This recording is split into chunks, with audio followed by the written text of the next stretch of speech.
Good morning. Thank you for joining me for 5 good minutes with the Word. I'm Barry Bryson. I don't think I identified myself yesterday, so hopefully you remembered who I was. And we're continuing our study of the minor prophets. And today we want to talk about the themes that join together the minor prophets as a group of writers and of God's messengers.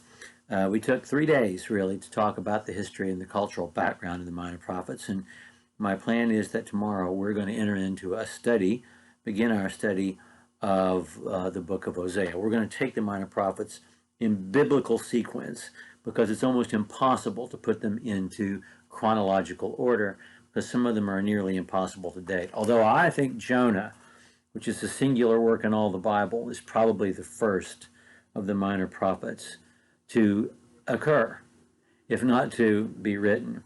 It's doubtful that Jonah wrote the book of Jonah. He may have. It's about Jonah. He's the main character. Getting ahead of myself. We're not even there yet. Let's talk about the themes of the minor prophets. The minor prophets are really united not just by their brevity, but by their themes. There is a thematic unity throughout the minor prophets, which is slightly different from the major prophets. The major prophets, because they write longer books, really write on such a broader scale.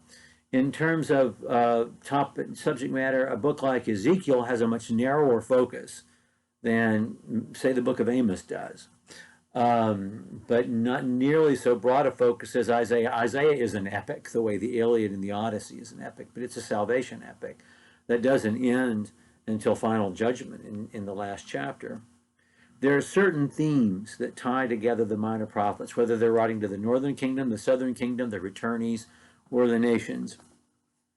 And one of those themes is justice.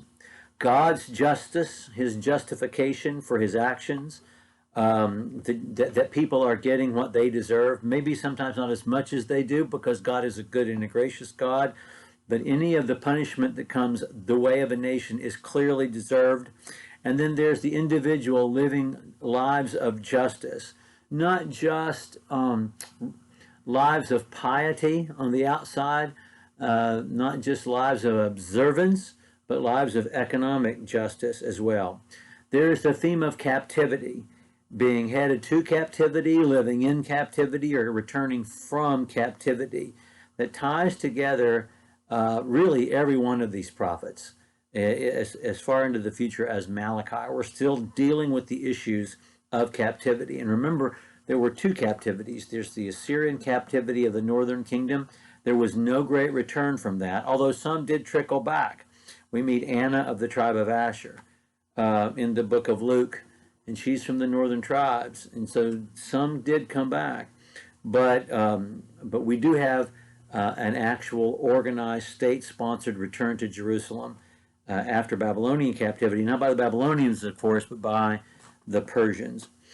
So captivity is a theme that ties all these minor prophets together. Covenant, really more than anything, covenant. God's people are covenanted to him. They have a special relationship to God. God has responsibilities to his covenant people. We have responsibilities to God as his covenant people. We have one of our responsibilities is to depend on him for those things he supplies through the covenant.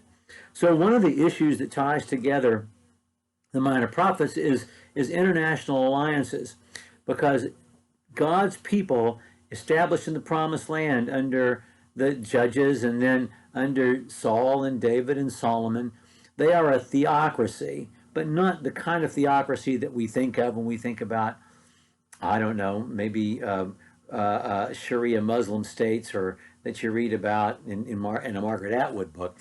God is the sovereign. And so you don't have to make protective alliances with one of these major superpowers surrounding your tiny little nation, because God is protecting you.